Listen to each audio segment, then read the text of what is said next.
అదే కాకుండా నాకు తగిలిన ఇంకొక షాక్ ఏంటంటే, నాకు పెళ్లికి ముందు వీళ్ళు హిందూస్ అని చెప్పేసి పెళ్లి చేశారు. కానీ పెళ్ళైన వెంటనే నాకు తెలిసిన విషయం ఏంటంటే వీళ్ళు క్రిస్టియన్స్.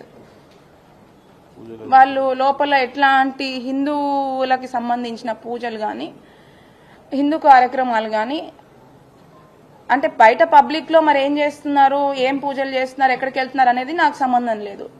నేను ఇంటి కోడల్ని, ఇంట్లో ఏమైతే ఫాలో అవుతున్నారో వాటిని నేను పరిగణనలోకి తీసుకుంటాను.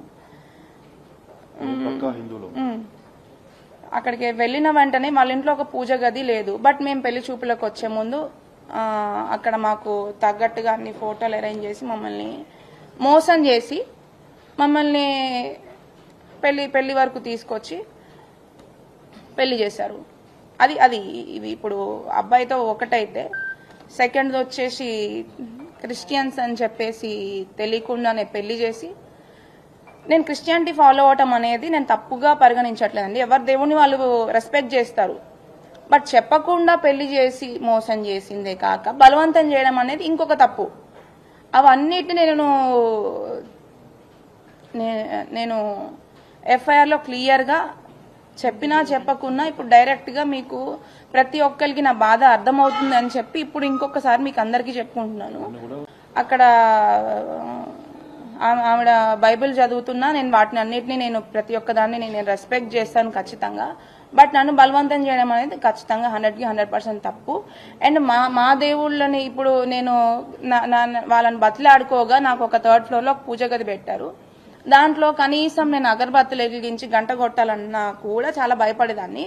ఎందుకంటే ఆమె ఆ టైంలో చేసిన నాకు ఆ వ్యాఖ్యల వల్ల ఫస్ట్ నాకు పూజ చేయాలన్నా కూడా దాంట్లో భయమేది.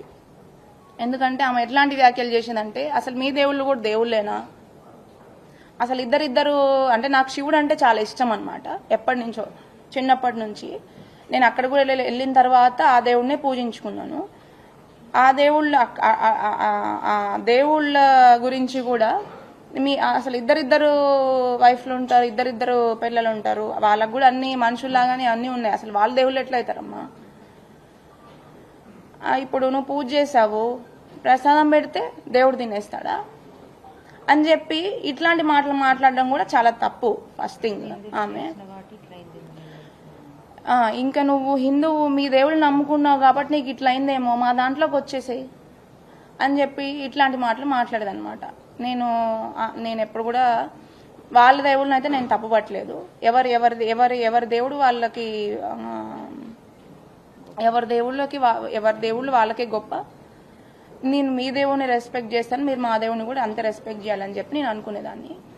అయితే పెళ్ళైన తర్వాత కూడా వీటన్ని